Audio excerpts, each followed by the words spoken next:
right. Yo, yo, yo, what's happening, everybody? What's going on? Welcome to another live stream with this guy. Yep, if you guys don't know who I am, my name is Ian Robinson. I work at Maxon as a senior ZBrush solutions expert, and I teach ZBrush full-time worldwide. Super fun, love it. And today we are going to be working on, we're going to be doing something a little bit different, something that's a little near and dear to my heart. And so wanted to talk about older projects, revisiting older projects, partly because the project I want to work on, I actually lost it. I'll explain here in a second. What's up, Toy Maker Andrew? How you doing? 3D Maniac, how you doing? God, good to see you guys. Good to see you. If you guys, if any of you were at GDC and you came by and say hi, thank you so much. Always appreciated. GDC was a lot of fun. It's always good to see friends, old friends, meet new friends, all that good stuff. So yeah, doing well, doing well. Okay, so let's do this. So what I'm going to do is I'm quickly going to bring up the old project I wanted to talk about. So I streamed this about 4 years ago, and let's go ahead and just get to the overall project. There we go. Perfect. Boom. Let's just full screen it. Okay, so this looks a little weird because I got my my setup hasn't changed in like forever.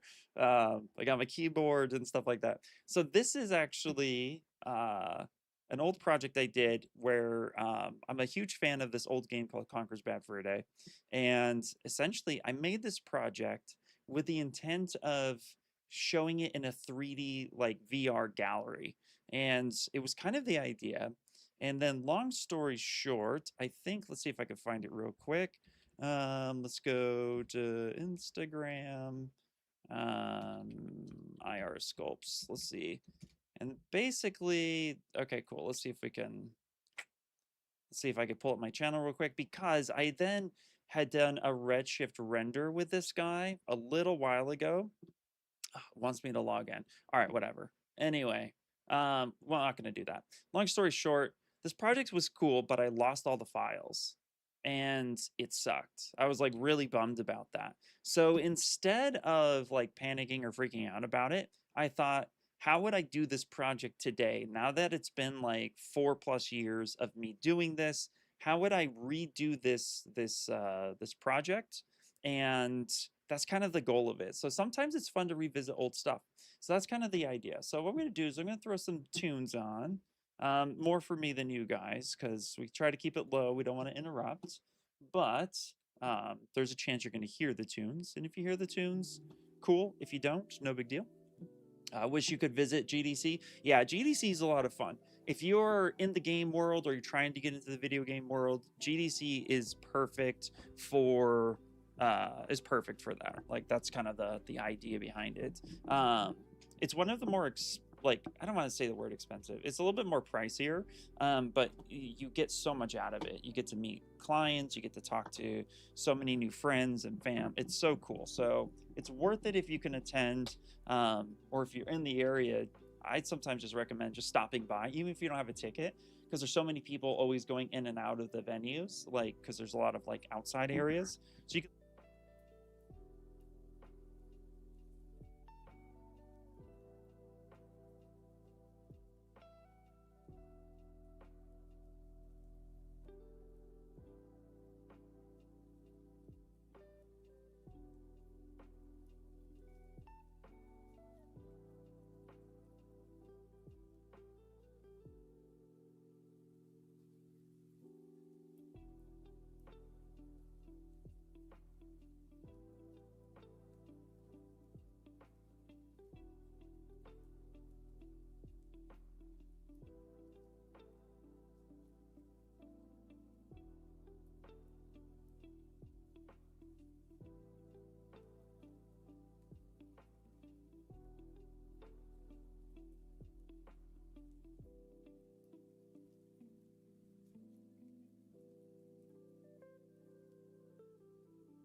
Muted? Oh my gosh, I was muted the whole time. No! All right. Well, I can repeat all of that because I don't mind talking. Can you hear me now? Welcome. Welcome. Yes, yes, yes. What happened? Oh, I must have muted when I was like moving stuff around. Ugh. Hold on. Can you it says I'm live now. Are we good? Are we good? Only the music. What? Oh, it's good now. It's good now. Okay, it's good now. Okay, cool. So sorry. Let's start all that over. So let's come back over here. Boom. Okay. What was I saying?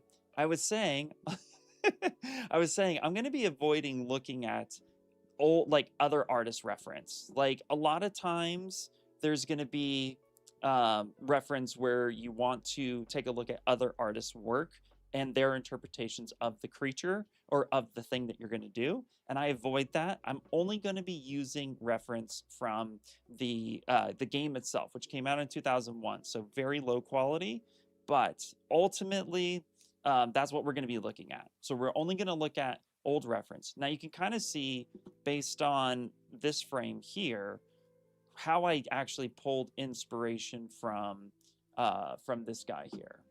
So you can see based on, let's see if I can zoom in a little bit. There you go. So if we take a look at the stream, you can see like this whole area right here where the walkway and the path and the chocolates and stuff like that. So you can see where I pulled that information from. So yeah, that's what we're going to be looking at. Okay, let's try not to mute myself as we adjust the mic. Perfect. Thanks, guys. And we're off to a great start, people. We're off to a great start. This is what you come here for. You come here to be entertained. Are you not entertained? Okay, so yay. Let's do it. So he's a really simple character, really simple creature. So what we're going to do, let's go ahead and just open up the default sphere, because I like to do that. Also, I like to just turn perspective off anytime I'm working because I do want to actually 3D print this guy. So we're going to be doing two things with this project. We're going to be 3D printing this guy first and foremost, and we're also going to be putting him. We're going to get him textured and painted for Substance Painter, and then we can get him into like a VR system. So we're going to be doing quite a lot with this project. And so I'm actually, GDC really inspired me. So I'm really excited about that. And that's also one of the reasons why I love doing events, is that you just come back and you feel more inspired. At least you should. So of course, you guys can always ask me stuff and things. So if there's anything that you guys would like to ask along the way, I have no problems answering those. So please feel free to do. But we're going to just get straight into it. Yes.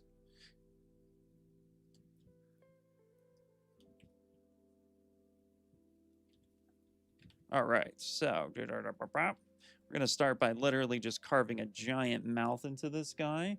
And again, I have the reference off to the side, so if you see me kind of looking off screen a little bit, it's just where I have my reference. But yeah, we're going to go through here. 32 is already super low for what we're going to go, so we'll go 64 resolution. There we go. Yeah. And there's a change that actually I recently made to the clay brush that I really like. So we're going to go ahead and do that. We're going to go under strokes. We're going to go under lazy mouse. And I believe the step was 0.01. Yeah, something like that. Yeah, just a little bit of a difference. Modifiers. So modifiers. I think that was it. I think that's all I really did with that. Yeah. No, it's not going to go. Let's see. It's not the end of the world if I don't. There we go. Yeah. I make this little change to the clay buildup brush. So I go to stroke and I go to lazy step and I adjust it from 0.1 to 0.01. It just feels cool. I just like it. It feels a little bit more like clay. Is there a reason for perspective to be turned off for models done in 3D print? Yeah, that's a great question. So ultimately with the perspective, you're going into orthographic mode. For me personally, perspective in ZBrush is actually going to be kind of changing things a little bit. So I like to work in orthographic because it just gives me a better sense as to what it's going to look like in the 3D space.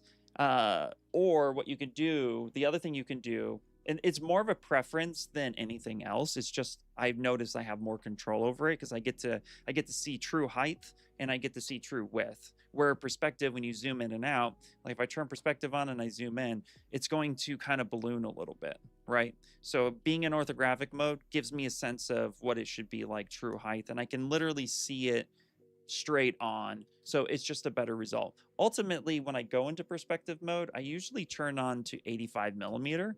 And this way, 85 millimeters, a little bit more close to what the human eye sees on a day-to-day basis. The only time I really use perspective is when I'm doing likenesses. And it's just, again, it's just a preference. So to each their own, but I find it to be a little bit more beneficial for me. But definitely give it a shot. Let's see here. So there's a few questions I want to make sure I answer. Maxon and Tencent partnership. Will AI features also come to ZBrush? So as of right now, they haven't released a whole lot more than just the Tencent partnership. I can't really speak too much on the topic, but yet there was a partnership announcement. And the one thing I can say that I do know is that Maxon has always looked at to supporting the creative workflow. The CEO has been pretty transparent about that. So we've always looked at making sure that artists have their voice first and foremost. That's super important. More information will be coming out on the Tencent partnership and what that entails. But as of right now, I can't really say too much on the topic, but keep an eye out for any news and stuff like that. Okay, also too, my mate and I keep hearing conflicting information about using perspective to sculpt. What is your take on it? I mainly sculpt head portraits and work in ortho, then switch to perspective later. Uh, uh, Sansoto? Sansoto? Sorry if I said that wrong. Dude, it's honestly, if you're doing likeness and portraits, I do recommend doing perspective mode because I feel like it's going to give you a more true sense. But here's the thing, the conflicting information comes from the idea that if you take a photo of somebody, do you know the focal length at which you're looking at? Case in point, let's just do this real quick. So I'll pull this up and let's see. Am I Googleable? Maxon. Just type that as I throw my pen on the ground. Let's see. Are there? Yeah. Okay. Cool. Okay. So here's an example. When you're looking at likenesses of something, do you know what focal length this picture was taken at, or do you know what focal length this picture was taken at? Or better yet, this picture. So at the end of the day, where perspective is going to benefit you with likenesses is if you can actually figure out the focal length that was used when the photo was taken, and then you can match it accordingly. For me, I only need a couple images of the person and the understanding of what focal length it was taken at, or at least close enough to it. So therefore, I can do a great job matching perspective or matching likeness as much as possible. When in doubt, the way you're doing it, if you start in orthographic and then you move into perspective, like if you're used to bony landmarks and cutting out all the planes and stuff in orthographic, and then you move into perspective, there's absolutely nothing wrong with that. So for you, whatever works. As long as you get the result you're looking for at the end of the day, go with it. A lot of artists who do likenesses do rely on the true camera with perspective turned on. And I agree, perspective is going to benefit you. But at the end of the day, how you get there, it's a journey. So it's okay as long as it works for you. Try to, when you're getting advice from even artists like myself, don't worry too much about what we do specifically. If I do something one way and you do something another way, and then we get the same result, we did our job. And that's really more beneficial than anything else. So I would say, try to just take things with a grain of salt. Look at what people are doing. If you respect the artist and you try it and it's not for you, it's all good and well. You just want to be able to get there. Sometimes the rules are meant to be broken just a teeny bit, but as long as you understand why you're breaking those rules. But again, it really is up to you.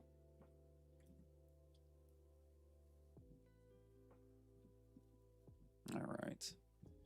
Okay, let's go. Let's see. Boom, boom, boom, boom. How does one become part of the ZBrush streamer, and does it pay and stuff like that? So right now, we're not taking any more. We're not taking any more candidates for the ZBrush streamer for the stream team.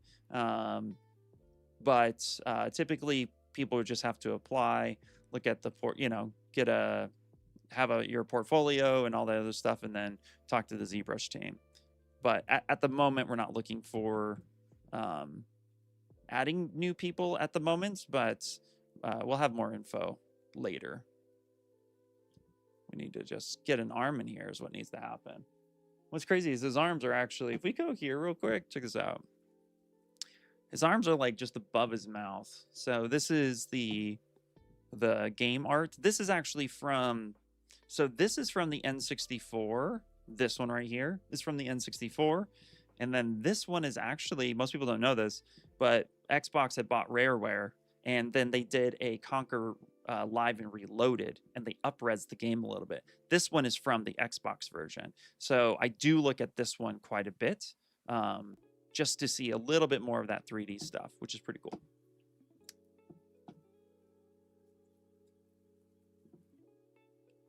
That's pretty neat. Yeah, I prefer 85mm as well. Good to know is based on preference. 100%, yeah.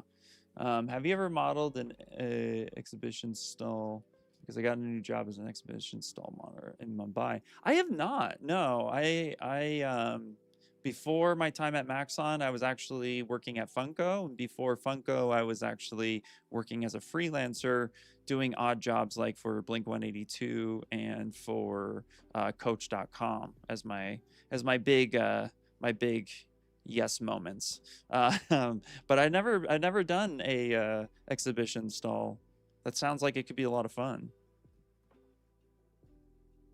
So here's the thing. I'm definitely going to be giving this guy relatively somewhat maybe realistic anatomy. And what I mean by that is I want to put a little bit of a spin on this character. So I want there to be relatively some sense of anatomy, even though he's a giant poo monster. What's up, Sir Chan? How you doing? Have you, let's see, what's up? Two questions. Is the new UV feature already out? I just don't know where to find it. And will the new ZBrush UI be optional? I like the current UI. So, Zerchan, the new UV stuff is not out, but the new Retopo brush is out, which I can cover real quick. So we do have the new Retopo brush. The ZBrush UI, more stuff will be announced on that, but as it stands right now, I can't give you any more info on that, but good to know. I will note that. The new Retopo brush is the new one. So being able to press a point here, creating new topology, and then literally placing your points exactly where you want them to be, pressing the space bar and adding that topology, extruding things out, having it snap, right? You can also clear your points. You can have symmetry activated. So really cool stuff. This is the newest thing right now, which you will see me use in this project. You'll see me use this in the project moving forward.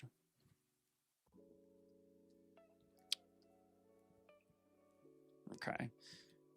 Right now it looks like a giant blob, and blobs are good. So what we're going to do is let's put this thing in a folder, and we'll call this, we'll call him the Mighty Poo, because that's what he is. And then we're going to just throw this in. Let's do this. Instead of saving, so usually I save as ETL, but this time I'm going to play things a little differently. I'm going to turn on undo history. I'm going to do save as. And then from this, we're going to go to my desktop. We're going to go to, sorry, not my desktop. We're going to go to my external drive. And we're going to go into 2026 projects. And we're going to call this Revisited. Because I plan on doing this for a few things. And then we'll call this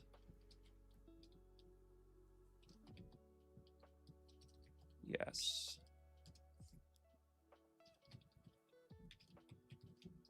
So what I'm going to do is I'm going to have different projects for different characters and back up the undo history. So I think that will be pretty good. And then we'll call this arms. What's happening? What's up, Carbon 44444? What's up, buddy? Perfect. Yeah, I was using it years ago when at the start of the sculpt, and it wasn't for me. Now I do little tweaks and stage at the end. Yeah, that's perfectly fine. Exhibition style is easier than what you're doing now. Okay, that might be fair. Yeah, that might be fair. Hello. Hey, what's up, DE Violet? How you doing? Hello.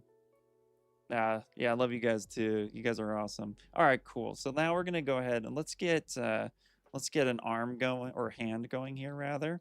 So we're gonna just use a knife brush. We're literally gonna just clip a bunch of stuff and things. Boom, boom, boom, boom, boom. There we go. Nice little hand base here. Yep, super Uggs, but that's okay. We're also going to go take the focal shift and draw this up, and I'm going to move this just a little bit, just like this. All right, that's going to kind of bow the hands just a little bit. Hands are not flat. Hands are bowed in a way. They kind of curve. They arc a little bit. So we want to have that there. So we're just going to bend that just a teeny bit, put the focal shift back here. Let's go up to our Dynamesh, check the resolution. So 128 should be fine with a little, no blur. Okay, great. We're going to do this. And let's go ahead and get our IMM brush here. And now we're just going to literally start making some fingies. There we go. So draw this out. Boom. I'm going to try to rotate this way. So what I love about cartoon characters, right, is the simple fact that 3 fingers are a little bit easier than 4. Still going to want to widen this though. Yeah, there you go. Going to put this here. Going to do this. So a little trick of the trade, I do this even with my characters, is that your fingers, the length of your middle finger is the same length as your palm. So when you are doing, when you're setting up for your middle finger, what you want to be able to do is you want to be able to set this up so that it is relatively the same length as your palm, and then adjust your index finger, ring finger, and if pinkies are required, set that up as well. So you want to be able to adjust that. So that's my little trick. That's usually how I set my hands up. And then you just adjust accordingly. So like here, I'm going to rotate this guy. The index is just a little bit shorter. And then same thing with what we would consider to be our pinkies. I also try to rotate in the fingers just a little bit, just a preference. Drop this down. When I scale this down, I end up blowing it back up a little bit. So I hold Control and I inflate that middle piece just like that. In fact, what we're going to do is we're going to inflate all of this together just like that. Make it a little bit bigger. Perfect. And then if we Control Shift drag in this empty space, so not knife curse, but if we Control Shift drag, grab this, and then hit Control Shift A, we're just going to bring back just that unwelded piece of geometry. And then from here, just mask that off. Control duplicate, move this around, and position the thumb as required. Boom, something like that. This is, hey, what's up, Stephen Smith? This is ZBrush. This is the #1 sculpting application in about 13 plus industries. We are the standard of high vis sculpting, or just sculpting in general for characters, games, films, jewelry, architecture, automotive, illustration, collectibles, and much more. So yeah, we do a little bit of everything all of the time. I've been chilling. Contract is almost over at the end of the month, so now I have more time to sculpt. Yeah, heck yeah, dude. That's the way you do it, man. That is the way you do it. Okay. So for this, there we go. Just kind of move this thumb in here like such. So real quick tip for anybody who might be just curious, because that's just, that's why I do what I do. one of the quick tips I have too when you're doing any blockouts is literally do not care about the specifics of everything being good. Like, don't worry about proportion, don't worry about volumes, just get your shapes in there as quickly as possible. And then from there, you can always adjust and make things in. So just get your blockout points the way you want. For example, here, anytime I do hands, I literally just throw so much at this really fast. So I put the hand butt in here. So I'll take this guy and then I'll duplicate this, shrink this around, scale this in, blow this up, kind of put it in here like such. I just throw shapes in here really, really quickly because it's just going to help me kind of get to where I want to be really, really fast. Let's just duplicate this, okay, because we have a webbing by our hand. So we're going to rotate that in like such. And then let's get the move brush. We're just going to start shoving this in there. We're going to Dynamesh it anyway, so I don't really care. Now the cool part about hands, let's go big screen here just for a second. So full camera screen, boom, there you go. Hi, what's happening? Okay, one of the cool things about hands, so when you got your fingers, you have your main fingers here, right? So you have your knuckle, your base knuckle where the hand connects, then your second knuckle, then your third, right? So 3 knuckles in connection, right? But here's the thing. So like with your thumb, that knuckle that's right here might be a little hard to see, but this knuckle right here, this is the like that second knuckle, then you got your third, right? So your fingers have like 3 here. Your thumb has like 2 right here, but then it connects down into it. So it kind of buries that a little bit. So when I'm going to be going to this guy right here, right, what I'm really looking at is just kind of burying that first knuckle, because he's a cartoon character. He only has a couple knuckles here. My goal is to kind of, you know, bury that connection point, because there would be a knuckle right here, right in this space, and then you have this knuckle here. So this is where I come in and I kind of just adjust the thumb a little bit just to bring that out like such. So this is just kind of like the way my brain thinks. And I kind of just bring that in there, and then I adjust everything else as needed. So just a little something that works for me. Yeah, there you go. And we're going to round these off. We're just going to round these fingers. So I'm just shift, control, let go to kind of round those off just like that. Easy peasy lemon squeezy. And then let's go ahead and get this top part of the hand kind of done did. And then we'll weld things together, and then we'll put it in place, and then we'll worry about our perspective and stuff like that a little bit more. There you go. Perfect. Kind of just relax, move. It doesn't even matter at this point. What I want to do, just like with any 3D printing stuff, is we want to make sure that things are relatively intersecting, so then we can weld it together. Now with the hand itself, oh no, DE Violet, what's up? What's up, man? No, don't hate yourself. Life's too short, man. Here, one of the things too, and we'll go back to full screen just for a second, is the webbing of the fingers here. It might be hard to see, but there's this webbing here. So the knuckle is past the webbing. So you want the webbing to come up and meet the palm side intersection of your finger. And so there's a little bit of webbing here. So how I deal with this, if we go back to our stream here, how I end up ultimately dealing with this is I take my move topological and make sure everything's intersecting, just like this, right? And then what I'll do is I will actually make little crevices right in this section. There you go. Say something like this. So I'll make little crevices just like this. Okay. And then let's just make sure that's intersecting just a teeny bit.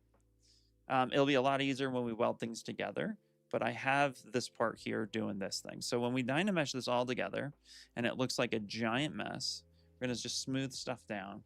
Because again, I'm not really too concerned with topology. I don't care about topology until I need to. Right now, what I care about is just getting things looking relatively nice. We'll get rid of these sharp edges. Okay. Add a little bit of meat in some areas. So just kind of working relatively quickly. We could take the damn standard and make sure that we at least carve out where those knuckle points are going to be. That's important. And then from here, we're going to go ahead and add some knuckles on the top. You just joined. Why does he have 3 fingers? Because we are doing a cartoon character. We are doing a statue based off of an old video game, one of my favorites, Conker's Bad Fur Day, which is such a cool character. So, yeah. And a lot of cartoon characters use the 3-finger rule because it's just something that's been done. But we treat the anatomy relatively the same. So here you can see now, right, I got a little bit of that webbing that's on the inside. And even though this is really rough, we're just in the block out stage, we are still really just kind of getting things locked into position as we will need it. Ah, awesome. How are you doing, West Tex? How's life treating you? There we go. And again, if this is too high res, which it's a little high res for what it is, we can just lower this. Because again, during the blockout stage, you don't really want to have a lot of detail. You just want to have the proper shapes. So we can add some knuckles. Again, add our little knuckles here. And then here I'm going to add some flat little areas just to indicate that he has fingernails. So fingernails really bring the hand together, in my opinion. It's something that's just super cool, and it just gives you a little something something. Now we're going to go back to our main character, and look how ginormous he is. He's super big. That's okay. Now, whenever I sculpt a hand, you do want to know, did you sculpt the left hand or the right hand? Doesn't really matter. Whichever hand you choose to do, for some reason, because, well, not for some reason, it's pretty obvious actually. I'm right-handed, so I'm always looking at my left hand. So I always sculpt my left hand, which is pretty cool. But what you can do is go to deformation and just mirror this guy. There you go. Set this over here. There you go. And then we can scale this down and we can add this to our character. Now, like I said, it's very giant at the moment, and that's okay. We are just blocking out our scene and getting things where we want them to be. We'll adjust the proportions and stuff later. But right now, the character is ridiculous. And so in the replication of this character, or recreation of it rather, we just want to kind of get things relatively looking okay, and then we can adjust. Okay.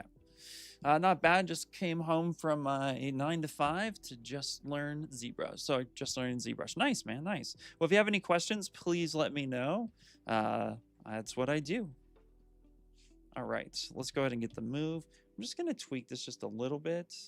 There we go. Okay, cool. Same thing with the, by the way, same thing with the hand itself on the back where the thumb and the first finger on the outside of your hand is. There is a little bit of a divot there. You do want to kind of place some of those bones in the proper area, get those bony landmarks, right? So we do want to have, if we just solo this for a second, we do want to make sure that we have that webbing there that makes total sense. All right, so you add a little bit of a crease there. Woo. Okay, so what happened here? So this is something to know. So I just dynameshed. I scaled them down, I dynameshed, and now I forgot that dynamesh is scale based, right? So, or seam based. So it shrunk it down just a little bit. So that's okay. We just Control Z, and then here, just go to the picker, which is this guy right over here. Picker, or you can do the same thing. You can either pick the picker, or you can just press and hold on the slider, and then as you move, you can go ahead and pick that resolution exactly where you want it to be.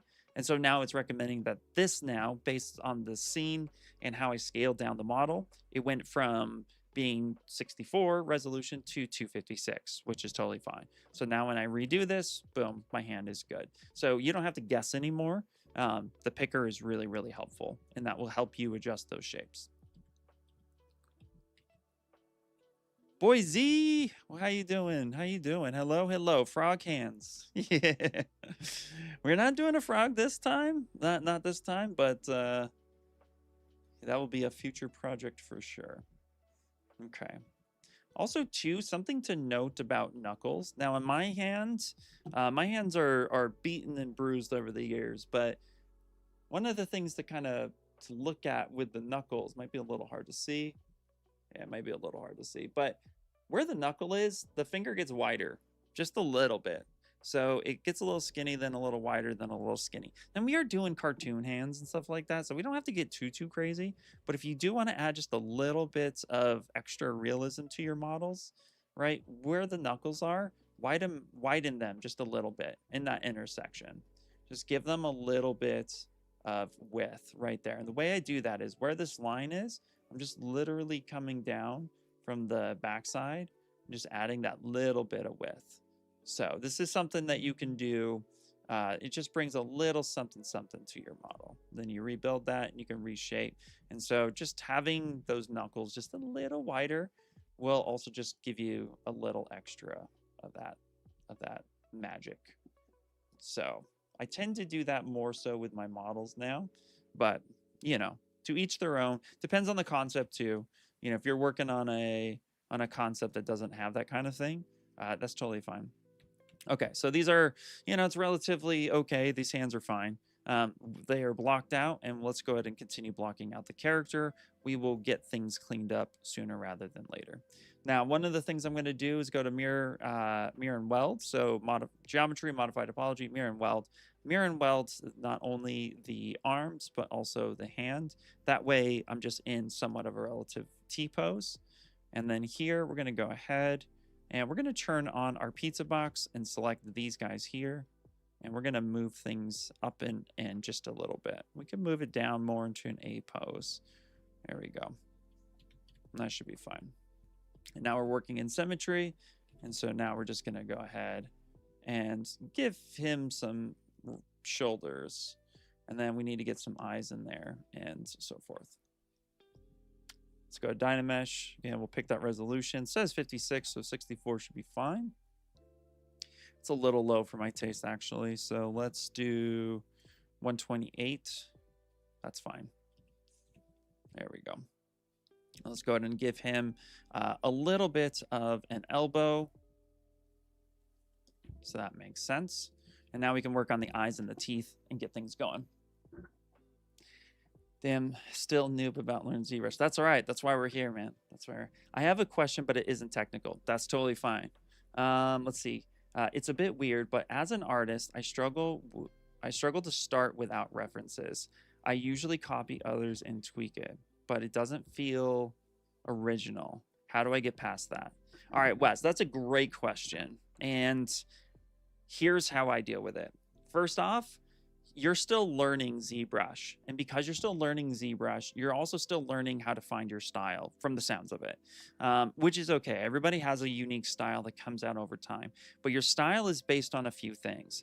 In my opinion, it's based off of the artists that inspire you to do what you do. So if you look at somebody like, let's say, Ashley Adams, Michael Pavlovich, Rafael Grassetti, whoever you're looking at, even 2D artists, you know, if you're taking a look at, you know, these artists, what you ultimately are doing is you're kind of building into your brain your own type of reference category that you pick and pull from things that you like, and things that you don't like, you throw those out. So that's the first one. The second one is, of course, the style in which you're trying to work in. So are you stylized? Are you realistic? Are you hyper realistic?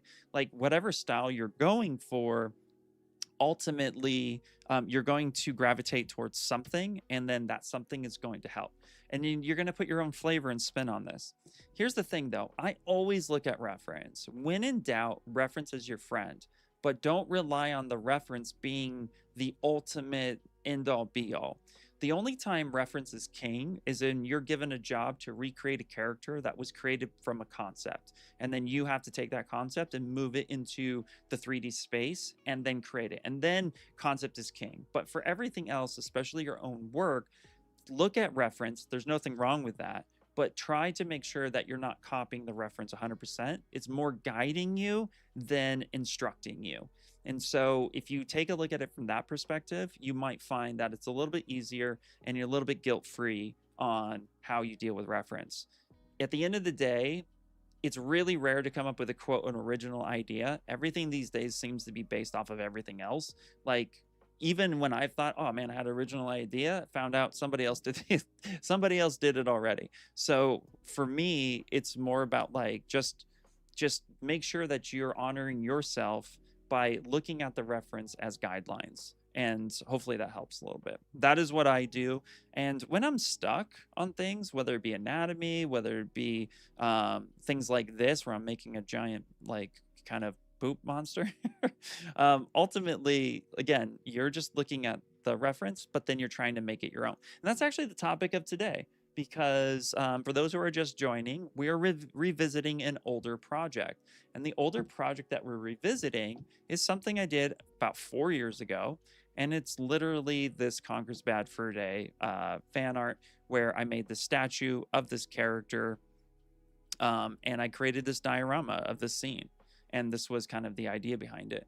And then I lost these files. So now I wanted to recreate this scene, but now I want to do it with the knowledge I have today versus what I did back then. Because what I did back then, it's fine. Like, I actually like it, but there are things with it already I'm wanting to change. So I'm taking something that exists, i.e. this poo monster, looking at the reference, and we touched on this earlier, looking at the reference of the game itself, but not looking at the reference of what somebody else did. Like first 4 figures, they did a great job, but I don't want to look at this and rely on this as their reference. This is their stuff.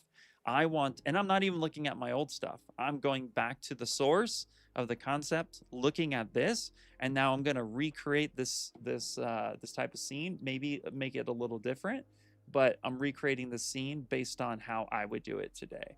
And that's kind of the idea behind it. So great question. I freaking love it. I think it's great. Yeah, no, and it's a never-ending story, pun intended.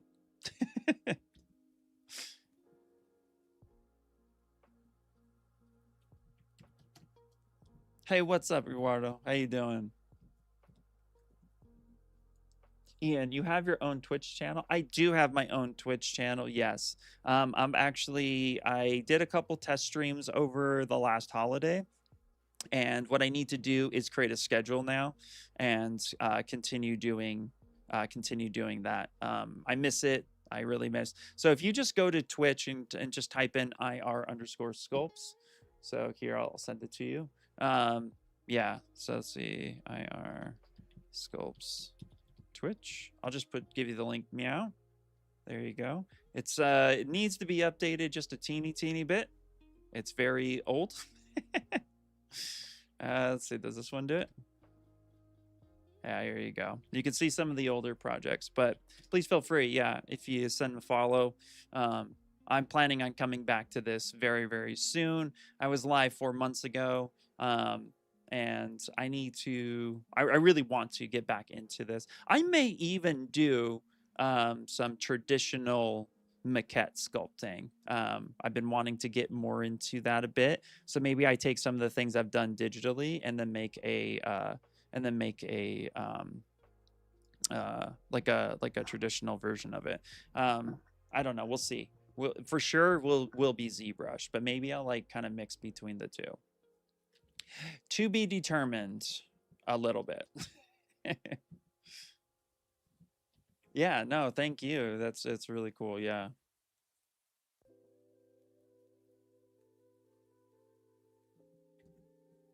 Okay, there we go. All right, so let's get some eyes in here. Now you can see here, I like to take my time. And by the way, so I'm going to talk about this for a second. Thanks, Ian. That was really helpful advice. Absolutely, dude, not a problem. Something too that I kind of just felt inspired to talk about right now. I'm kind of curious on what you guys think a little bit. That's going to be teeth, by the way, which the teeth are made of corn, and there will be a corn character. Just saying. But something else too that's kind of coming on my mind based on that topic is working fast versus working efficiently.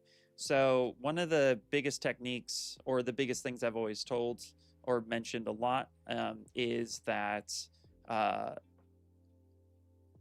smooth is fast. Okay, you want to be like you want to work efficiently. There's been times where artists have asked me, "Oh, well, I'm not as fast as so and so," or I want to be faster, but I don't know what to do." Speed comes from over time, but at the same time, there's nothing wrong with taking your time.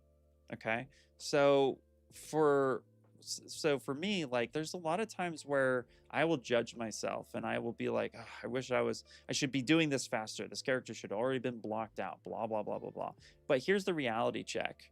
It doesn't matter. If you're on a deadline, that's the only time you gotta just kind of like make decisions and go. And for that, yes, that's a big part of it. But when you're doing personal projects, or even if you're live streaming, um, dude, don't even stress. Do however fast or slow you want to be. And I say this because um, I can't really explain where the pressure is coming from. I think it's all just internal for me, honestly. But um, I would sit here and just like criticize myself for not being faster, et cetera, et cetera. So if you're somebody who was also thinking like, "Oh, I gotta be this fast," blah blah blah, like the only time you need to measure your speed or efficiency is when you're ready to turn in a project. If the average time to get a game ready character is 2 weeks, then you just have to know that you're able to match that time. You know, but outside of that, when you're building up intensity is really high, when you're building up your work and your portfolios and stuff like that, keep aware that you should at least be able to turn something in by a deadline. But when you're sculpting or blocking stuff out, don't even stress on how fast you're going. And to be honest, I am more speaking to myself, but but if it's something you struggle with as well, then don't even worry about it. Like, it all happens the way it happens. You know what I mean? Let's see. Yeah, slow is smooth and smooth is fast. Thank you, visual. See? Yeah. I always plan to stream, and a few days later I get swamped at work. I know, dude. I know. Yeah, I'm with you. Especially like right now at work, we're coming up on release, where we're gonna have new versions of our software coming out, updates, bug fixes, new features, blah blah blah. Right, all that good jazz. So so it always gets like super stressful. And to be honest, I've been like leaning into playing more video games as of late, because I'm like, I really just I need to take time for myself. That's important. So, and also as artists, we live like at the computer all the time. And not gonna lie, that gets kind of that gets a little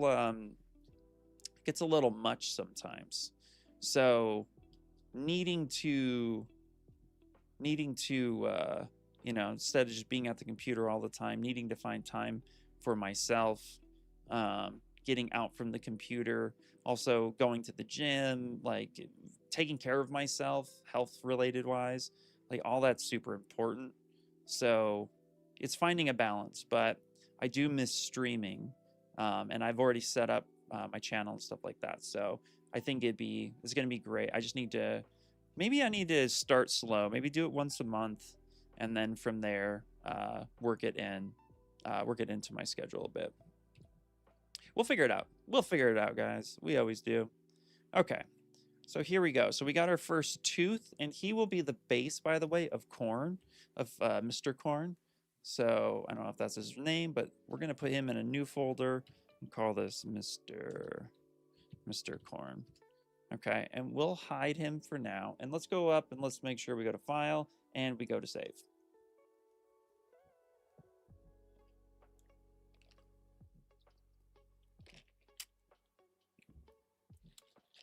3D Maniac, so you have a Twitch, or do you stream on YouTube? What do you do?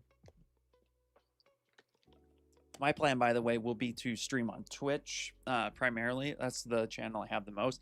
I do have a YouTube channel. You can, quote, find me on YouTube, but I definitely don't do my own videos as much, because I actually do a lot of videos for work and stuff like that. So you guys can hear my voice there for now. My first time turning in, but you should continue with live streams. Very vibey. I sculpt and listen to you. Ah, thanks, man. All right, cool. That's encouraging, actually. So thank you. Thank you. I'm just a dude playing another dude who likes to talk a lot. I'm just kidding. All right. Let's see what we got here.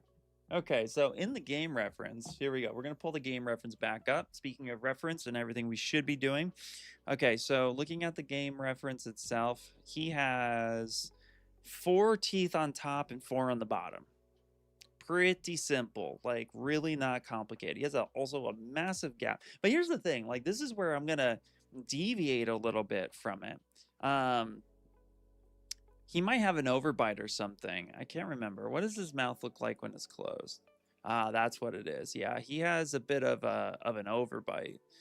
Okay, that makes sense. Because one of the things that bothers me actually is the simple fact that those teeth, when you look at the teeth the way it is,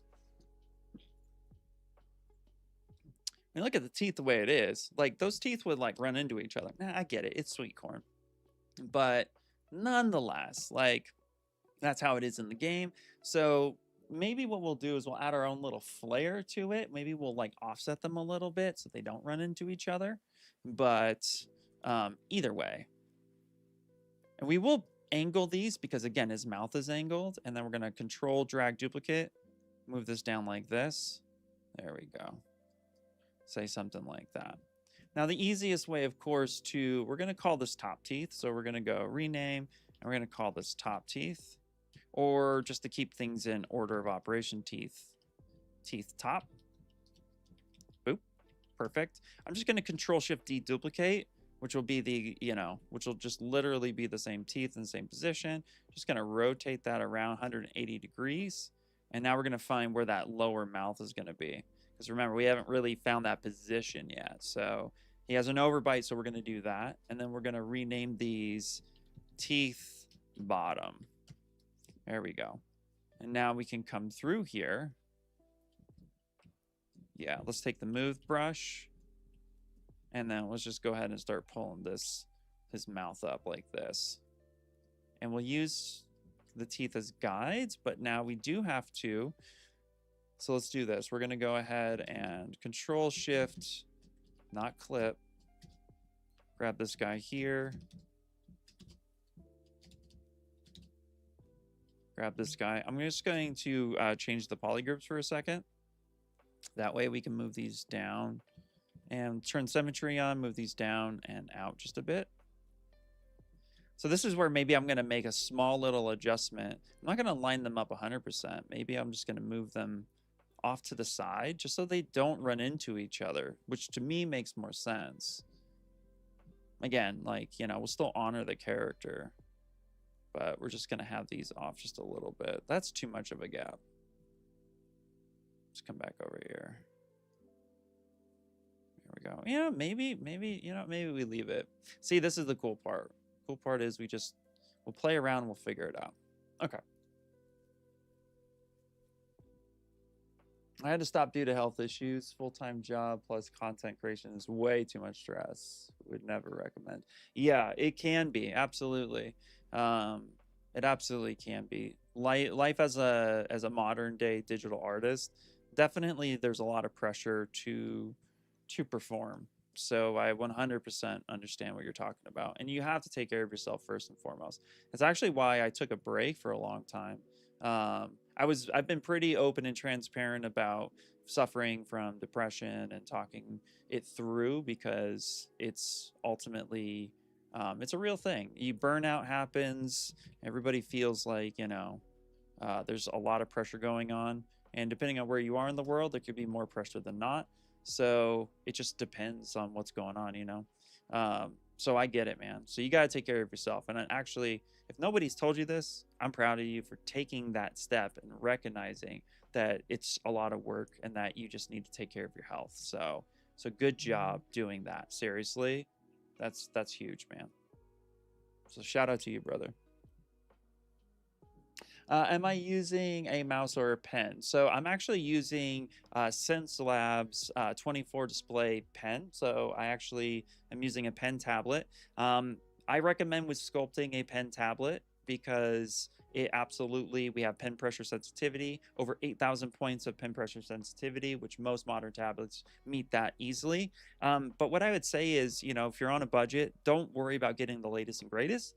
Just start with something. I used to not sculpt on a display. I used to sculpt on just a non-display, like $40 one. And I loved it. It was great. And I did that for years. I moved to display one day to treat myself. I had gotten way back when I was freelancing, and I got my first like real big gig, and I was super stoked. I went ahead and I bought one, and it changed the way I did a lot of sculpting because it felt like I was drawing on paper. But here's the thing. I can work on both, and it doesn't really matter. So it's really up to you as far as like how you want to do it. But yeah, it's not a necessity, but working with a pen is easier, but it's not a necessity as for whether or not you get a display version or not. So I say start small and work your way up. You love this free therapy? Yeah, man, I'm very open about it. I love talking about the things no one likes talking about. That's me, man. Welcome to my TED Talk.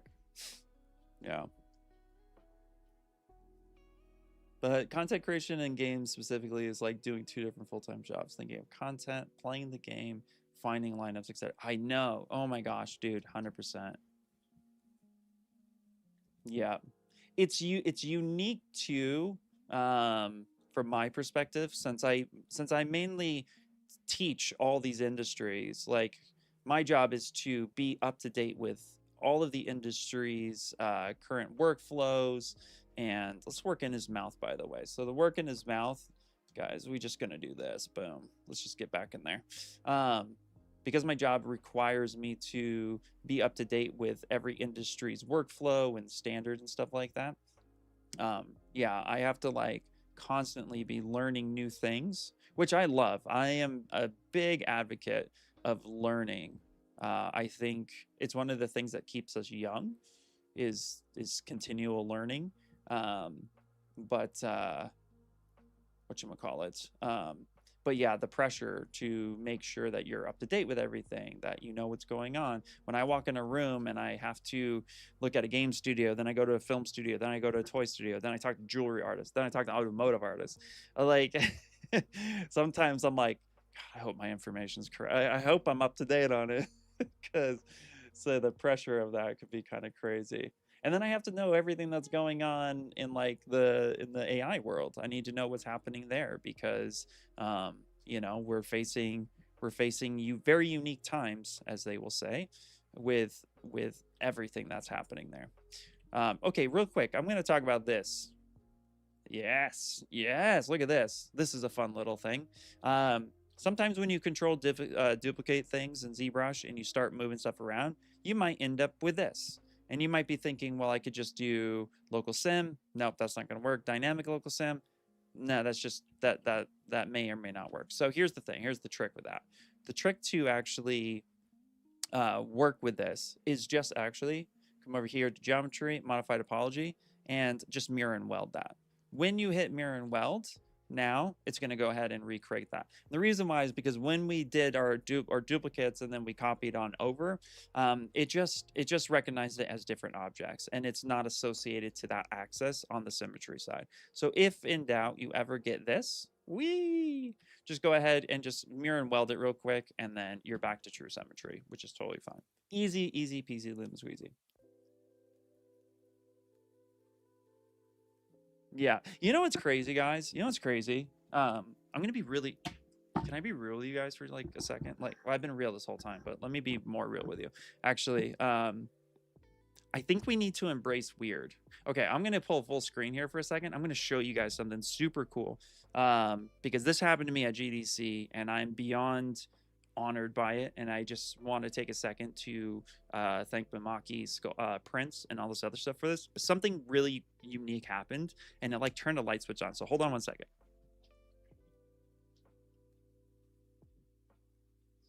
Okay, so a little while ago, story time. A little while ago, if you go to my art station, which is in the description, by the way, so if you would like to follow my work, please feel free to do so. But in my art station, a long time ago, and a long time ago is a few years ago to me, so it's been crazy. I made this. So this is a fan art of the Santa Cruz Screaming Hand. I saw a zombified version of this, and I decided to sculpt it and make it. And I did this during a live stream as well. And then here is the actual like 3D model of it. All this is ZBrush renders, by the way, nothing too special. This is what it looked like inside of ZBrush with all the color. Okay, so here's the cool part. Mamaki, thank you, by the way, to Mamaki, but they turned around and they 3D printed this. And if you don't know who Mamaki is, M-I-M-A-K-I, Mamaki. I'll put a link in the description. But they turned around and they printed this sucker. Look at this. This is crazy. Lights might be a little bright. Oh, you can't see? Wait. Oh, you couldn't see my screen. Okay, sorry. I'll show you the screen in a second. But this is what they printed. Let's switch back to the other real quick. So check this out. So here is, boom. Here is my Santa Cruz hand. Boom. Here's this. And then they turn around, because it's full screen, and they printed this thing for me. And when I was at GDC, I was walking around with this guy, taking photos of it, because I'm going to send him a thank you. And people stopped and were like, what is this? Show me what this is. And here was the crazy part about it. And this is where a light switch clicked for me, is that people embrace weird. As artists, we're weirdos. And I love that. All of us have like different journeys and we all do different things. I'm a freaking weirdo. I do crazy stuff all the time. And this guy right here actually re-inspired me years later, because as I was talking to somebody, we're going to put this down and switch back to the screen. As I was talking to just random people who like show up and start like stopping me and be asking like, oh, what is that? What is that? I just told them, I'm like, oh, some people recognized it. They're like, oh, it's a Santa Cruz hand. That's sick. But here's the thing. Everybody was super into that piece. And somebody sat me down and just said like, hey, real quick, like real talk, you got to do more weird stuff like that. Like that is freaking cool. I love that. And it made me less terrified of how the industries are going right now, because I was like, okay, you know, I need a job. I have to get into work. So obviously I need to stay up to date with what's going on in the world. But the thing is that as for my own personal art, I just need to embrace the weirdness. I need to embrace it harder and just really bring back the things that brought me to wanting to create in the first place. And this was a re-inspiration of that. And so that's why I'm doing this project here, because I'm like, yes, let's get weird.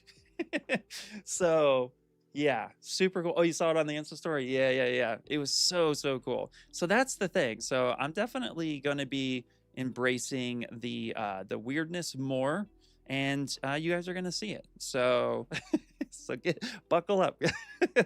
But yeah, it was just so inspiring to we're gonna blow this hands up a bit. It was just so inspiring in so many levels, and I just wanted to share that with you guys. Hope you don't mind. What a weird. Exactly.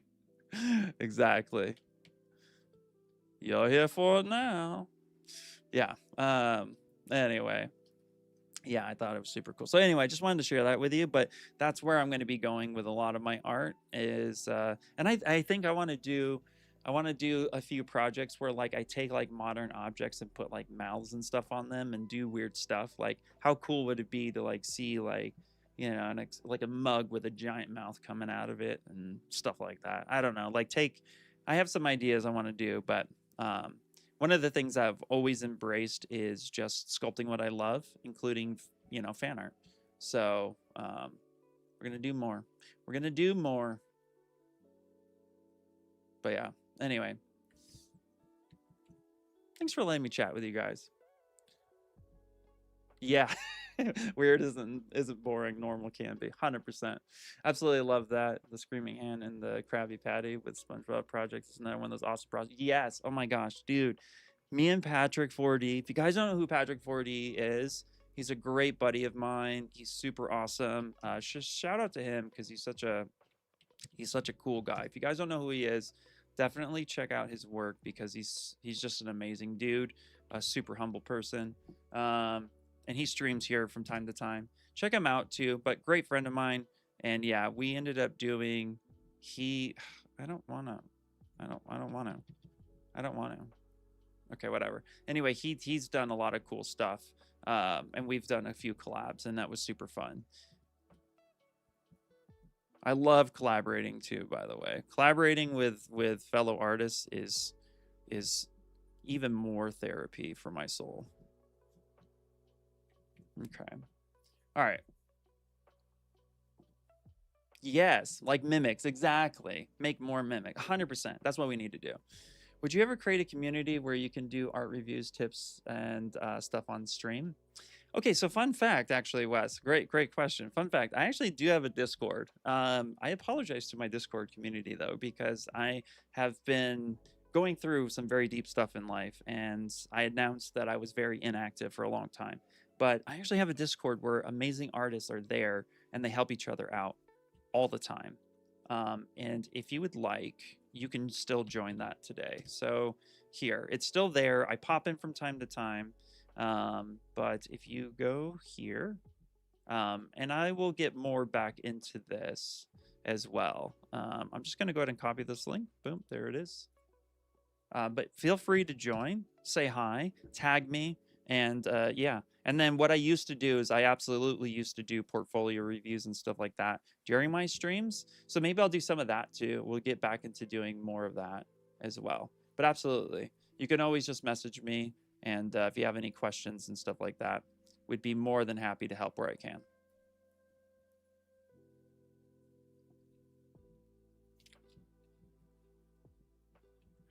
Ooh, Peter, coming in hot. I love this question. Who is your favorite ZBrush user that uses it for comics? Out the gate, first to my mind, Rafael Grassetti. Rafael Grassetti, I know, does it for comics, and he does such a great job with it. Mike Thompson is also somebody who I believe he's done stuff for comics, but I know he's done a lot of ZBrush stuff, and also using ZBrush and then Corel Paint over to actually do like portraits and stuff like that for the hip hop community, which is super sick. So yeah, those two come to mind. So Mike Thompson and Rafael Grassetti. Grassetti has actually had a few comics. I think he's done a lot of stuff for DC, if I'm not mistaken. Yeah, super cool. Okay. All right, we need to lock in on this eye here. Yeah, it is very, it's active. It's thanks to you guys. Honestly, my Discord is active thanks to you guys. I need to, I would need / want to, and would like to get more back involved with it, because I've been going through it, but I'm out the other side and life is pretty good. So we're gonna go for it.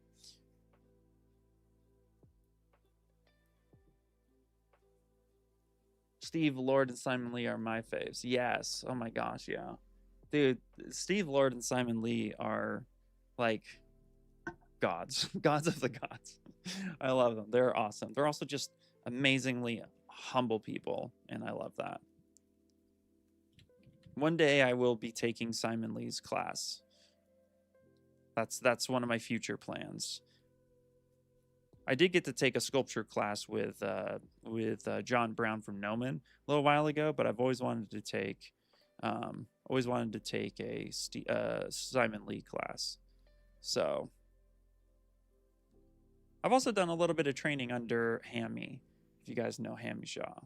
Super awesome dude. Would love to take a Simon Lee class. Oh my gosh, seriously.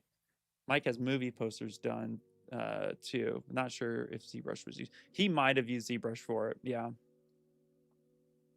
Hi, Kessa K, behave. All right.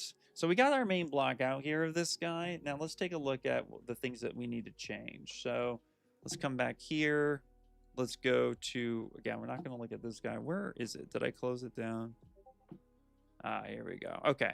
So now here we need to give him some eyebrows, and then we need to give him some pupils and stuff like that. And then after that, we need to kind of like, I don't know, we need to texture him in a way. So we need to kind of give him some interesting textures. We also need to give him a little bit more of a mouth with that little flappy thing in the back. Also, you're gonna learn real quick. I am very bad with remembering anatomy names, but yeah. So let's do that. So what we're gonna do here, so let's come back and we need to give him more there. Oh, look at that. It already, boom. This is why I like a reference, because immediately it just did exactly what I need that to do. I just, boom. We need to blow this up a bit. I don't mind giving him bigger eyes because I think that'll be fine.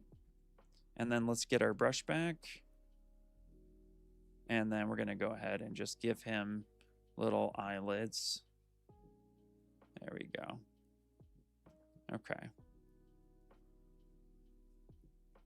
Yes, there we go. Perfect. So what is happening here too, for anybody who's curious, is when you have another subtool like this, I gave you, so I have the eye there and I'm sculpting around it and I'm adding this kind of detail here. At some point you can start clipping. And that is because what is happening, ZBrush is trying to do you a favor and not push any topology beyond the subtool that's intersecting with it. And that's really helpful, but also it could be kind of problematic when that occurs. So how to avoid that? Number one thing is come up here to brush. With the selected brush, go to auto masking and turn on backface mask. And what that will do is it will help add on, like there's a thin area here, and it will help add on even more clay without clipping on that backside. And so that's one way to do it. And what I do is I actually just come in on the inside and add a little bit in there, kind of smooth that down, and then click in. Also, too, the resolution is very low at this point. I am less than 100,000 total vertices. And so because of that, it's not able to retain a sharp edge as much as possible. So it's going to give me, it's going to fight me a little bit, which is totally fine. We'll just fight back just a tiny bit more.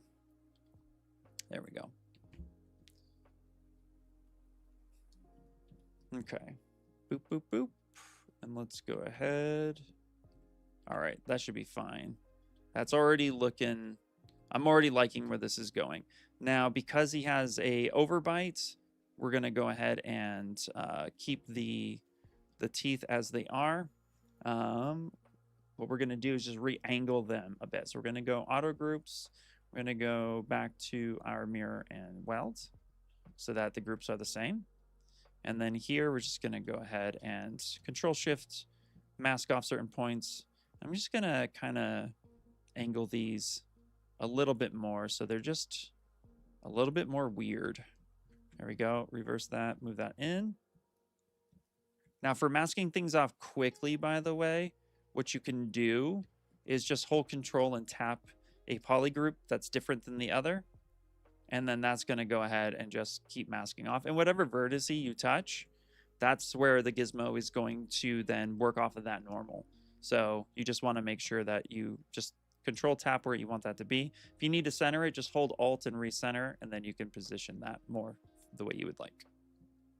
So we're actually going to leave the teeth more aligned. I know I was saying that I may not, but I actually now am kind of loving the fact that it looks very much like him, and that's what we want. So, and we'll leave this as such. All right, now let's get into his mouth here. All right, so we're going to work on the backside. So we're going to come in here like this. Going to hit solo for a second.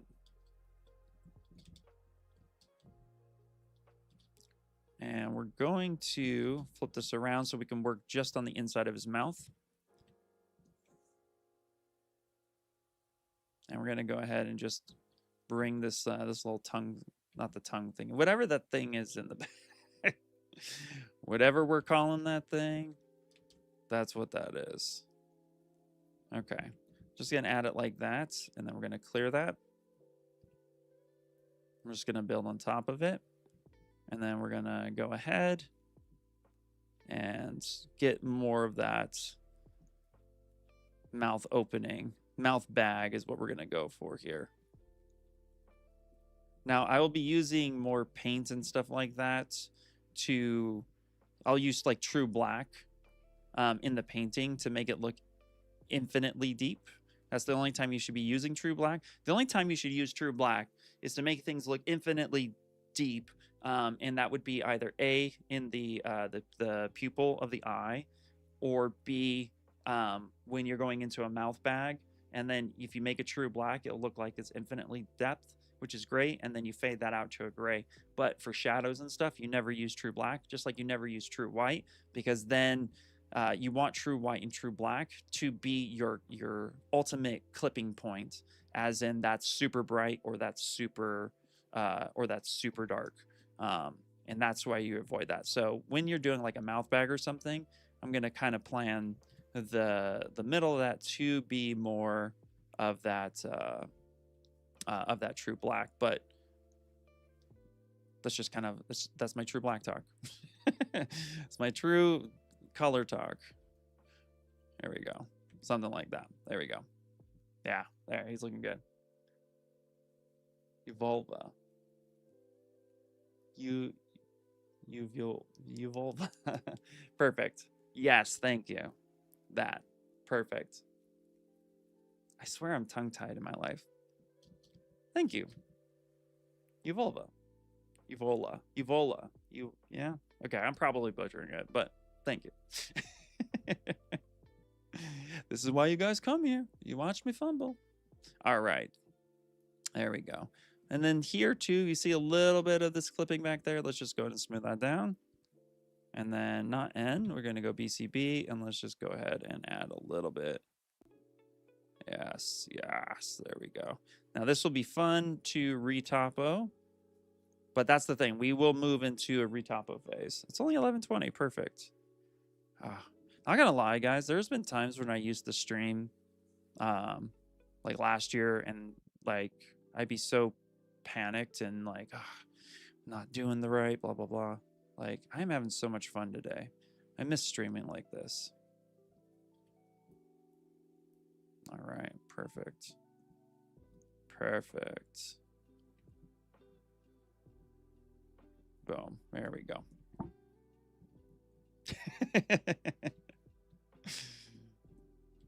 Yeah, thanks 3D.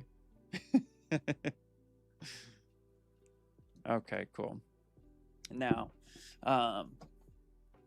let's see here. What we're gonna do, just for the sake of argument here, we're gonna use the clipping tool, and we're gonna go ahead and clip him flat.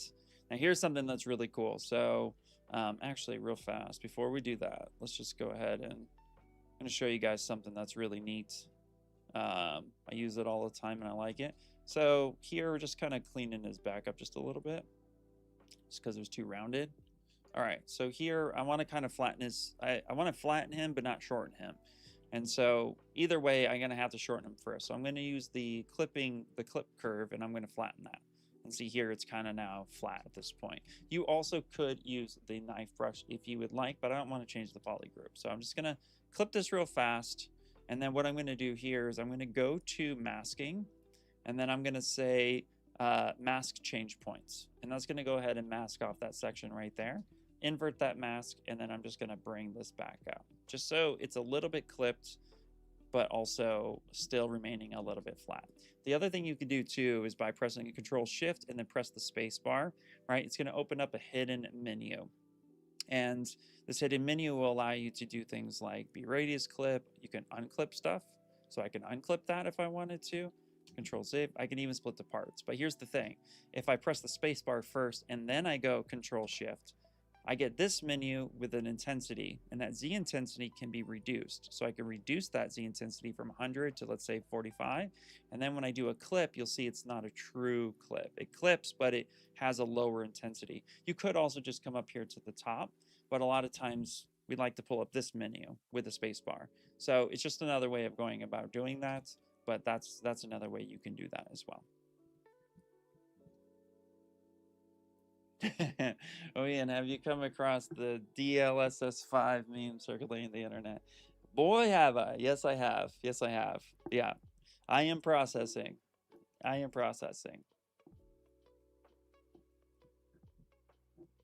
Yep.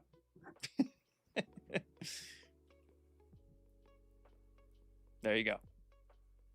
All right. So we got this. Let's go ahead and smooth this down just a little bit. Okay, cool. All right, beautiful. Now, we're not going to go too crazy with him, but here's the thing. We will now need to kind of merge some things together. Again, here, based on this character, we need to give just a little bit more information around these eyes here. So let's go ahead and do that. And then we'll merge his arms and his hands together. And the way I'm going to do that is actually going to be using the folder instead of merging down. I don't want to lose any of my my history, because we'll do like a time lapse at some point. So face screen smiling. Exactly. Yeah. There we go. This is where I'm going to say too, we're going to up the resolution of this a little bit. So let's go to geometry. We're now just going a little bit lower than we need to. So let's go 256. Boom. There, that'll be good. Now here's something too. I think I'm going to want to move this eye up a little bit. So I'm going to mask off this area. So I'm going to mask off here like such on the inside of his eye. Make sure it's just all masked off. There we go, like that. I'm going to invert that. And then here, I'm going to go ahead and we're going to select the eye.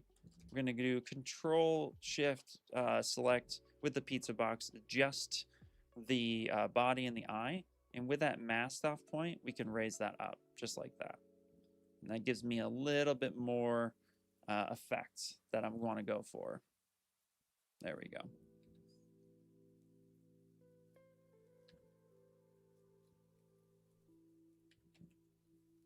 There we go. Perfect.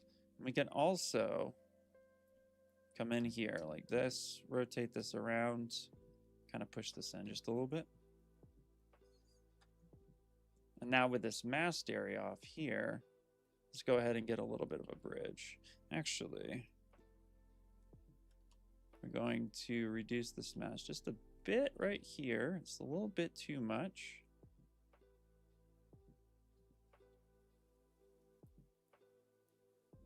There we go. Mask that off.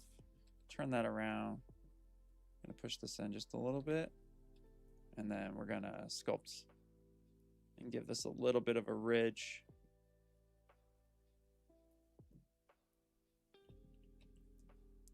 Yeah, something like that. A little bit of a ridge right there. Perfect. Beautiful. Yeah, I think that's looking pretty close to what I want. Not too bad. Next, we're going to need fingernails, and then we're going to need to merge the hands and the body a bit. So here's what we're going to do. So we're going to go ahead, turn this around. Let's rename this folder block out. This way we stay organized. And then for this guy, we're going to open this up. So this is the eye. So we're going to rename this eyes. And let's move this out of the folder, as it doesn't belong in the folder, because the eyes are going to relatively be final. You know what I mean? Like, we'll give it better topology. That's too dense for eyeballs. But for right now, and actually what we could try to do, let's give them different eyes. Let's do this. Let's open up the IMM primitives brush, and let's go ahead and pick, let's pick just polysphere. Now this is what's going to happen. We're going to zoom all the way in, and it's going to be very tiny, I think. Let's see, where is it? Where are we go? Where did you go? Actually, let's do this. Okay. Oh, there it is. It's over there. I see it. I see it. Yeah, they're tiny. They're tiny little potatoes. There we go. We're just going to select this guy here.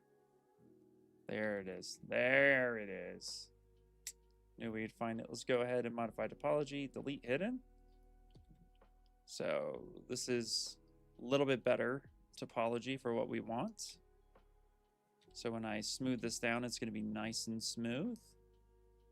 And let's just move that into place. You can widen that a little bit and then bring that in. There we go. There we go. Smooth that like such. And then what we're going to do is, so here's a fun little thing. With ZBrush, typically when you use mirror and weld, it's going to go ahead and it's going to take a look at screen right, and it's going to try to mirror everything to screen. Sorry, it's going to go from screen left to screen right. This is how it's going to look at things normally by default. But if there is nothing down that center line on the left side of ZBrush, when I hit mirror and weld, so let's say I move this over here. So let's turn off local sim, by the way. When I hit mirror and weld, you can see here it's kind of clipping a little bit. So we can shrink this down just a bit. When I hit mirror and weld and make sure there's nothing on the center line on this side, it's going to go ahead and say nothing was over here. So take what's over here and move it. And that's exactly what it's doing. So here I can come in, turn on symmetry now. So you can do things, quote, screen left to screen right, or the other way around, screen right to screen left. Like that is something that could be done.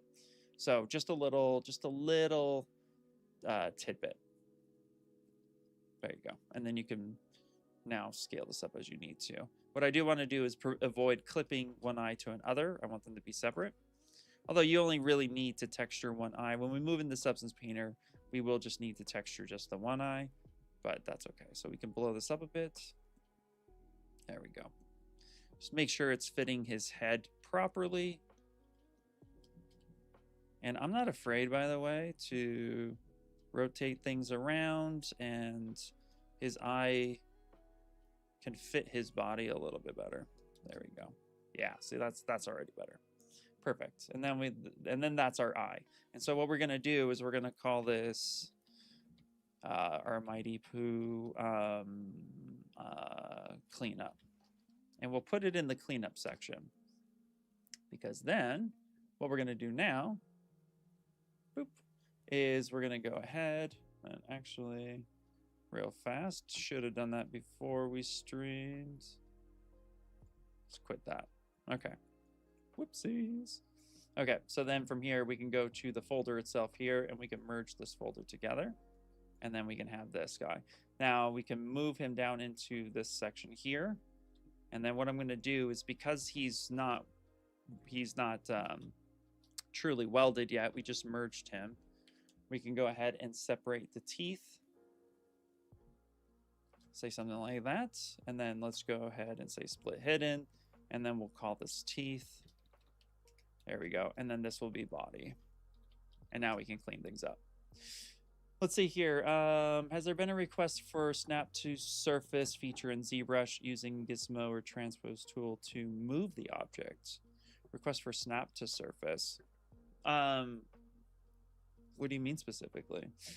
Like, because when you give me a question to snap to surface in ZBrush using Gizmo or transpose tool to move the object. Oh, I see what you're saying. I see what you're saying. So, like, for example, if well, that's kind of what the IMM brush does. I think I know what you mean. When I do this, it's going to snap to that surface here.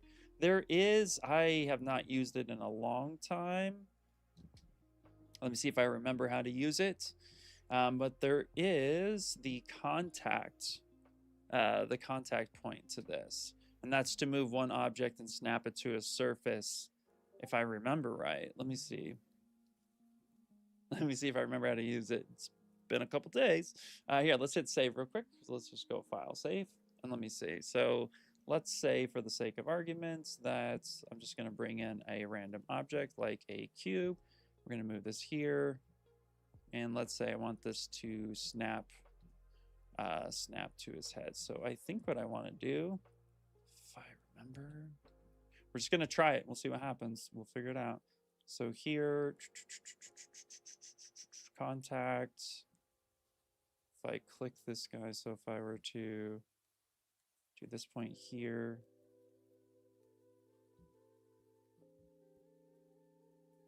oh my gosh, I don't think I remember how to use it here. I may have to look this one up. It's been a minute. I think contact was supposed to do that, but I have not used it in a little bit of time. I think what I wanted to do was move that here. What's this do? Stores contact. Ooh, I have not used this in a minute, so I'm not remembering. Let me get back to you on that, 3D Manic. Let me see if I remember.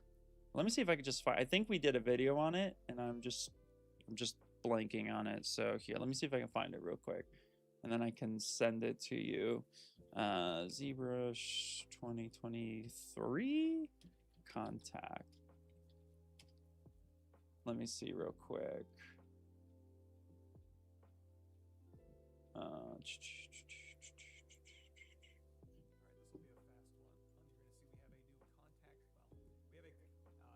Let me see real quick.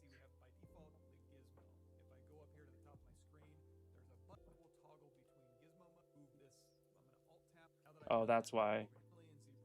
That's right. It uses the... Ah, that's why. Okay. That's right. All right. So at this point, all right. So essentially what we should be doing here is actually using the transpose tool. So it should be something like this. So I think I need to drag this point to this point. I think it's that point right there. I think it has to be touching that point. Oh, it's been a minute. So if I wanted to do that, yeah, and then apply, there it is. Yeah, so that's the snap to feature. So essentially it has to use the transpose tool. So let's say you have this guy and you want to basically make it a hat, right? So here, let's start over. Let's just go ahead and delete this guy and then I'll show you. So, all right. So here, let's say I just have a cylinder. Boom, there it is. And the cylinder is my hat. And I want to set this to his head specifically. So what we need to do is go ahead and turn on the gizmo by hitting W and then hitting Y for the transpose line. And then you need to go to contact. And from here, let's turn on the wireframe. You need to take this point and you need to essentially set this point to where you want that to be. So let's say you want that to be right there on his head. Then you hit the C1. What that does is it takes the transpose line and goes this point, send it to this vertex. And when I hit apply, it's going to do just that. It's going to snap to it. It's a little interesting. You can always delete your contact points here. I think if we start from this point to this point, that might be a little bit better. Yeah, there you go. So I would say start from the object's position that you want it to be, and then come on up and adjust that. So maybe from here to here, say something like that. But you want to make sure that you're touching that vertex. So that's where you're going to say this point to this point. Hit C and then apply, and then there you go. And then that sets it to that snap point. So that is a feature that is there, and that can definitely help you out with that. So yeah, that's contact point.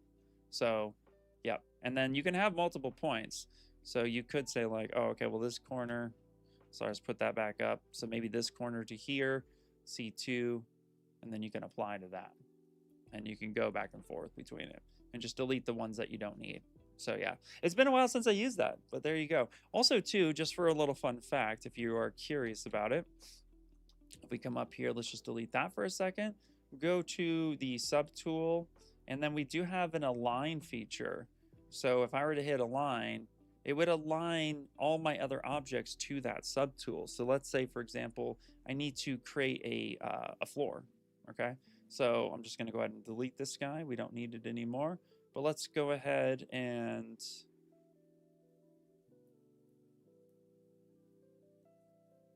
oh, whoops! I just literally deleted a folder. Great stuff. Great stuff. All right, deleted a folder in that demo, but that's totally fine. I just got rid of his eyes, no big deal. Okay, so let's just make sure we don't do that again. Let's just go ahead and hit save so we don't accidentally do that again. But here, let's say you have like all your objects and you have a plane, and that plane is your floor. So let's rotate this 90 degrees, scale this up and bring this down. Now this is my floor, yay floor. And I need to align all my other subtools to this point here. So with that floor activated, there we go, let's move that out of the folder. With that floor activated here, just go to subtool, go to align, and pick the alignment. I can do things to the center, I can do things to the base, I can do things to the side, I can do the other side, even to the top. So you could literally do that, and it's fully control-zable. So you absolutely can also align things to that section. Yep, that was already in there. You got it. Sweet. So there you go. So the aligning works as well, which I think is super cool. I think Align's been there a while, because I think Joseph Druss showed like a toy setup where he had all these blocks and these toy trucks and stuff, and he just ultimately aligned things. And it's going to be aligning per subtool. So if your object like mine has teeth and stuff like that, just merge it together and then align, and then you should be fine at that point. Or what you could do is you can move things into transpose master. You should be able to do that. So if we go here to transform, go into, sorry, not transform. You want to go to Z plugin transform. If you go here to this, right, and let's say you have this character here, and for whatever reason we also have the sphere, and then we have this plane. Okay, so again, rotate this plane like this. Come in, do this, boom. And let's even move this sphere off over here just so you can see the two objects. Now I'm in transpose master. Pick this guy right here, go to align things to the base of it, and it should be good to go. Whatever, align it, and then from there you could just delete this guy, and then you can move on. So just another way to go ahead and do things. Let's go ahead and just go file, open. No, crap. All right, well, it is what it is. Oh, yes. All right, well, it is what it is. Anyway, I didn't save those changes, so we're fine. Great. Yeah, hopefully that helps. Okay, so what we're gonna do, let's do this again. We need to merge this guy into its own folder, put him back in a folder, and we'll call this Mighty Poo cleanup, because again, he is just he's a cleanup, and we already did the block outside. I want to save all of my history, and I have all this history because we'll do like a little video or something later. So now we moved into another folder called cleanup, and then from here we're just going to go ahead and again we're going to grab his teeth, and then we're just going to hit split hidden. We'll have to redo his eyes, but that's fine. It's happened to the best of us. We'll come in here, we'll call this body, and we'll call this teeth. Again, I'm a very big advocate of naming. And then from here now we can go ahead and let's go insert just a normal sphere. Let's do our IMM brush, hit W and pick the polysphere. So that way we have this guy. We're going to recenter this and blow this up a bit. And we're going to move this again to the side that we need it on. Going to rotate him. Going to flatten that down. Let's get this in there. Beautiful. See, actually that looks a lot better this time. Yeah, I'm happy with that. Geometry, modify topology. We're in weld that. Make sure it's not welded, which it's not. Cool. Dynamic symmetry is turned on. Yeah. Symmetry. Turn that. Maybe scale that down just a little bit. There we go. Beautiful. Now let's do the cleanup phase. Let's go to File, Save, and we're back. We're back in black. Awesome. Okay. Now with the teeth, we'll do dynamic. Now we're going to weld these things together. So here to weld these things together, typically, because we're just in Dynamesh and I don't really need to be in anything else at this point, what we want to do is before we make things final, we want to make sure that things are in the proper place. And that's where I'm going to look at the reference again and just make sure. All right, so his hands relatively are about the size of his face, as much as they can be. So if we're looking at this reference from the game here, you can see his hand. If we were to kind of measure from this point to this point, we might notice that it's at least similar to this point here. So it's close enough. And so that's the measurement we want to adhere to. So here, one of the things we can do is we can just literally come in here, grab this guy, Control-Shift-A, Control-Shift to bring that back, mask this off for a second, and let's see, does this hand size make sense? And the answer to that question is almost. Could be a little bit bigger for who he is, which is totally fine. So we're going to go ahead and do symmetry. Okay, and then we're just going to go ahead and scale that up a bit. Let's turn on local sim so we can scale up uniformly to that. And we're just going to say that this is a rough estimate of what we want. Now, I'm not going to worry about trying to shove all this in to fit correctly as far as the anatomy goes. What we're going to do is just kind of position it as best as we think. And then we're going to Dynamesh it because we're going to kick this down to a lower version. Right now, this is too high res to work with, but we want to clean things up. All this detail will go away, but it's just the block out we are really looking for. So here, let's go ahead and just go to Dynamesh, Geometry, Dynamesh. Again, I'm going to pick the resolution. I'm going to see what the highest resolution is. It's fine. So 200, it's not too bad. We'll turn that on and we'll hit Dynamesh. That'll weld things together. 1 second, I'm gonna take a sip of water.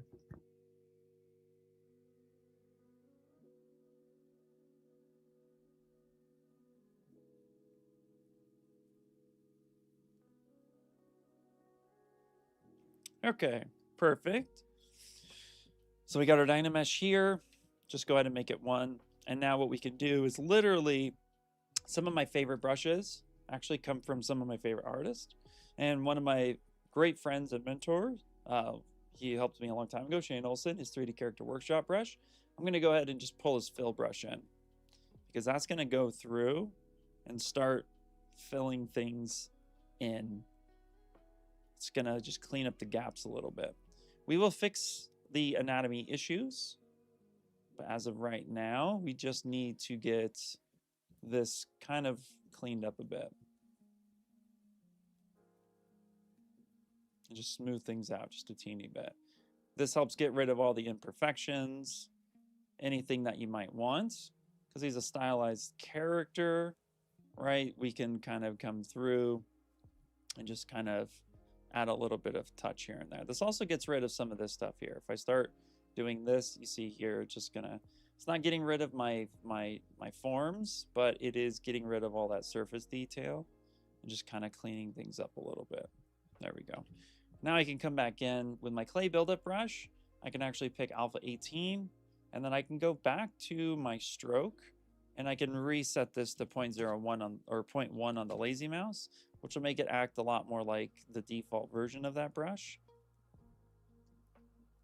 And then I can start adding in a little bit of what I'm looking for. And we can start moving into some fingernails and then anatomy cleanup.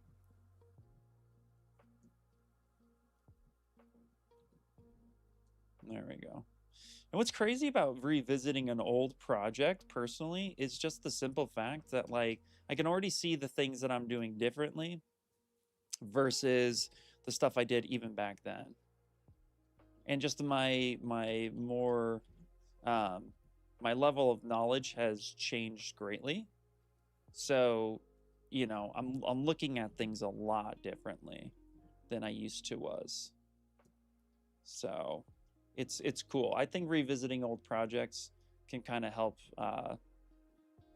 you grow a little bit, because then you get to see what's going on.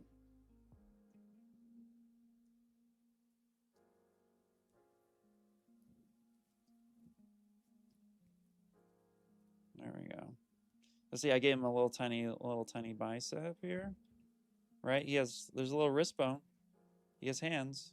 You can have a little wrist bone right there. There we go.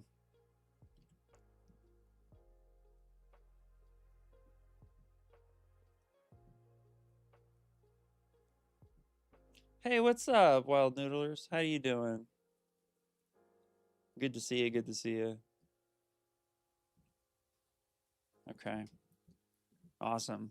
All right. So this is actually a good point to possibly get some fingernails in.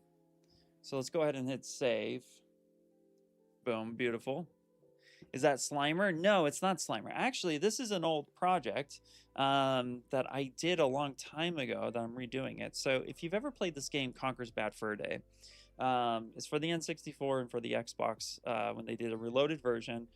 There was this crazy giant poo monster, and super fun. And what I had done about 4 years ago now is I actually created a diorama of this character. And let's see if I can find a good shot of this. There we go. So I did a diorama of this. And if we go to the final, there it is. This was it. I had Conker holding a big thing of toilet paper, the sweet corn, the character, the spot where you had the context sensitive, and then there was like money in the cage. And this was cool, but I lost this file. I don't know where this file ultimately ended up. I had a couple hard drives fail on me, and I think this file was on there, and I cannot find any of it. And I love this file. This was one of the first times I was getting into VR, like a VR gallery. I wanted to build that so people could come and take a look at my work. And now with AR and stuff like on the iPhones and stuff like that, like this is even more prevalent, I think, to like have like these kind of cool dioramas. So I'm redoing it. And I think it'd be really, really fun. So, and then eventually we'll create a 3D print version as well, which would be fun. So this is the start of that. So we just went ahead and blocked them out and got this going. And now we're kind of doing a little bit of cleanup, and then we'll continue moving forward. Oh, awesome. Yes, you know it. Yes. Awesome. You just made my day. I love it when I tell people about this game and they know it, because I feel like there's not too many people who do. And it's funny is I have the original Xbox with this game.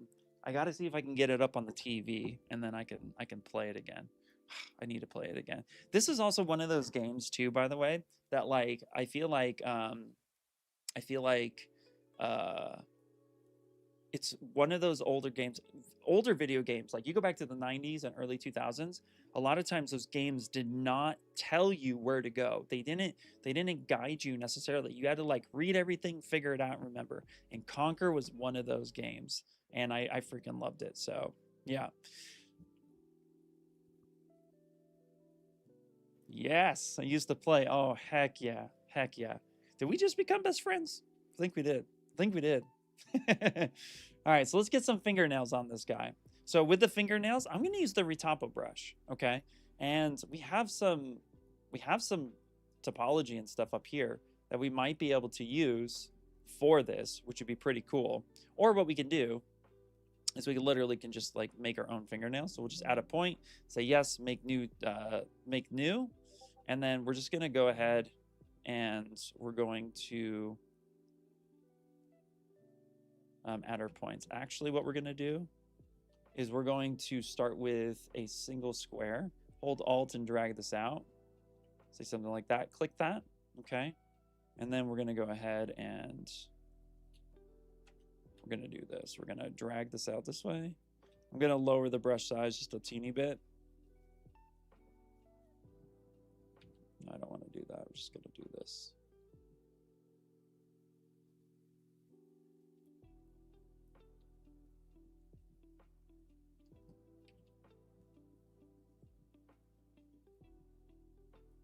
And we're just going to make our own fingernail.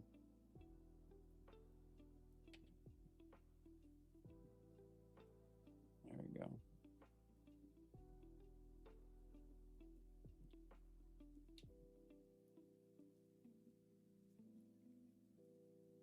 Because this snaps to the surface, woo, that was a lot.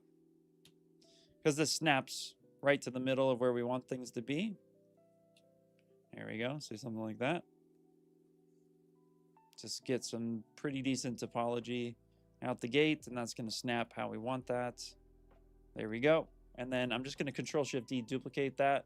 That's going to turn around and create this guy. You know what I could have also done too, just for the sake of it? So I could have just done this. I could have just said yes, tap right here. Whoops. Just tap one time, hold Alt and do this, and then hit tap, and then Alt, and then tap. I could have just done this. Could have just done this, chat. I didn't do that, but I could have just done that. There we go.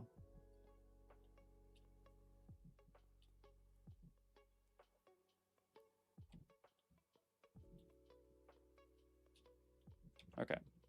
Could have just done that as well. And what we could do is, because this is truly symmetrical, right? And even if it fails on the symmetry, it's totally fine.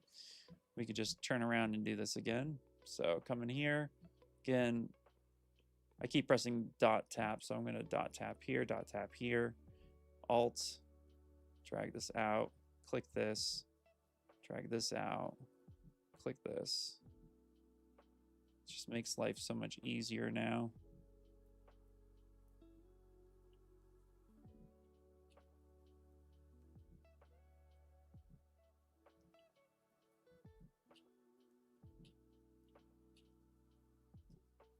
And then we can shape these as we need them.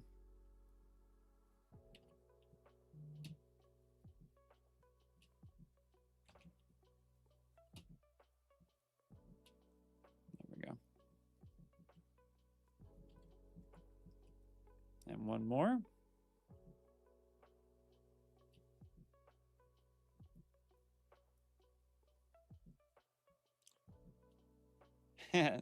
Don't forget the talking can. Oh my gosh, the talking can. Oh, 100%. Talking can, the brush.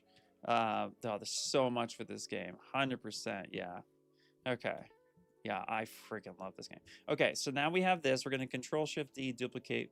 We're going to call this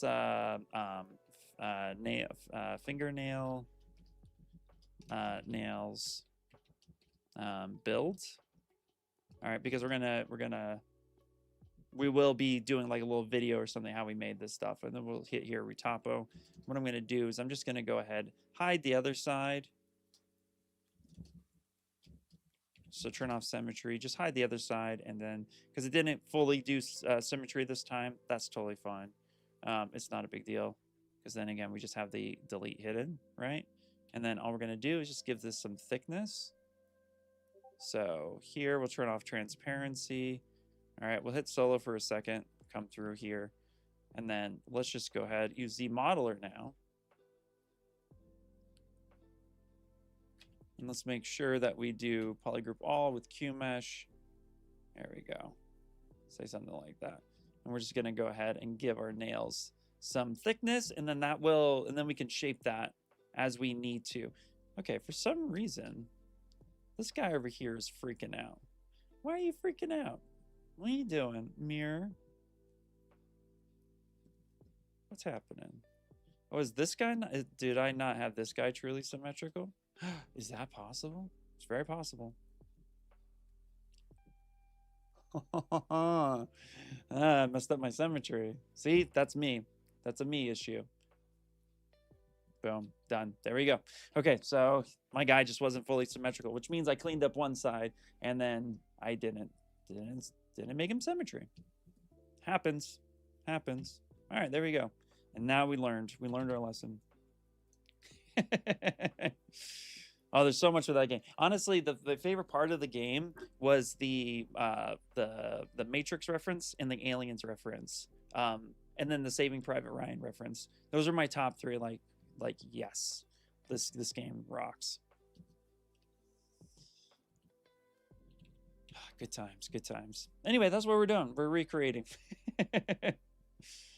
So now we're gonna go ahead and we're just going to shape his nails a bit.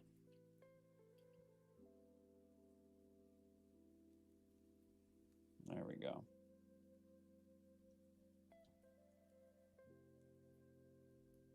And then we'll sculpt around, so.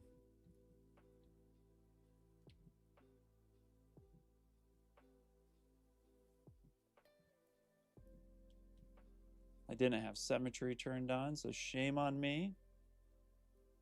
If you guys don't know, but if you want to know how you have symmetry turned on, might be a little hard to see, but the red ring, if I hit X, on the outer ring of that brush is actually a single ring for non-symmetry and double ring for symmetry. So I noticed I did not have symmetry turned on. So I just went ahead, turned it on, and then I'm just redoing this little bit right here. Just a little fun fact. There we go.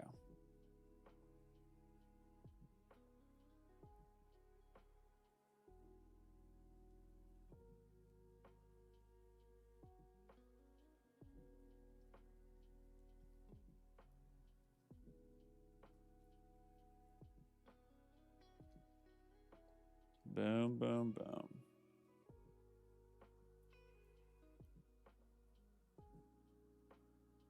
Now that we got nails with relatively good topology, we'll be okay to get some UVs out of this.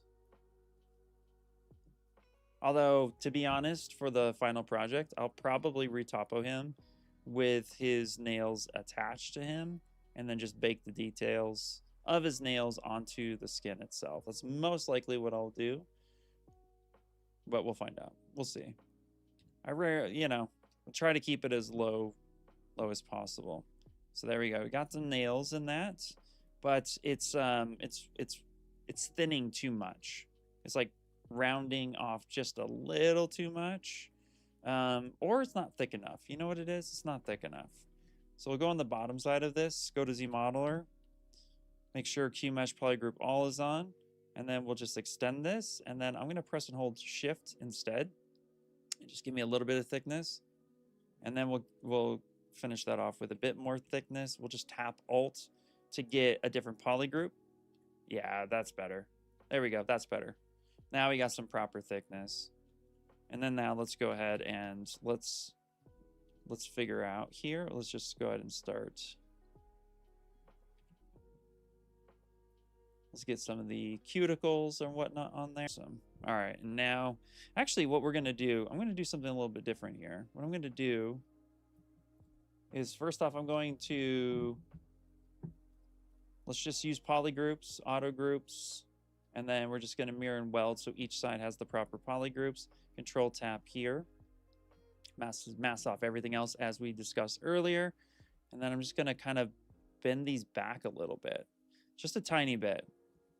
It'll help me bury them into the finger just a bit more, but also to give just a little bit more dimension to the finger. Like that. There we go. Kind of come in this way and then do that. And then now when we sculpt on the hand itself, right, it'll just kind of help add that little bit in there. Now this is really low res now, so he's low res for what I want to do. So let's go ahead and go to Dynamesh and let's increase this 356 or 360. That's fine. There we go. Again, perks of ZBrush. He's less than 1 million vertices. Just keep him as low as possible. There we go. And all right, it's 12 o'clock, which is about time for me to bounce. But let's finish the fingers part first, and then we'll continue this project at another time. But I'm really excited how it came out. Already feeling pretty happy with it. And again, too, it looks like we have back face mask on still. I could just tell because of the way the brush is reacting. Nothing wrong with that. But sometimes you could just be like, oh yeah, that's acting a little different.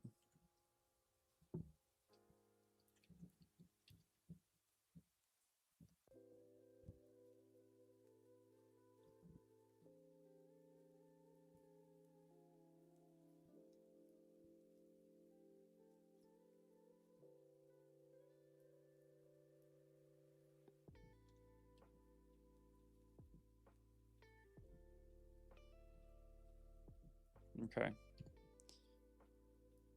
That looks like it will be pretty decent for now.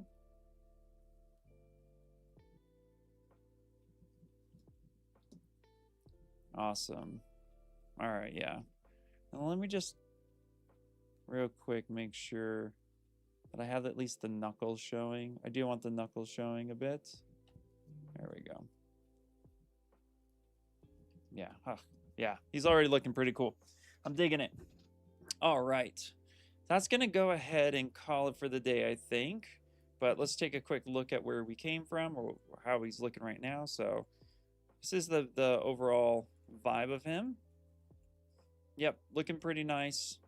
Again, we'll continue this, but we'll need to do, so we're going to also do Conker. We're also going to do the sweet corn itself, and then we'll do some money, and we'll figure out some other props like the chocolate, all that other good stuff. So, and then maybe I'll look at like, go back to the game and take a look at some references, things that I think would look pretty cool. Maybe change things up a little bit, because I don't want it to be a one-to-one recreation, but I want to honor what I had done and change things a little bit. So we'll look at maybe like how the environment gets changed and all the other good jazz. So, all right, that's going to go ahead and call it for the day. Thank you guys for hanging out with me. Super appreciate you.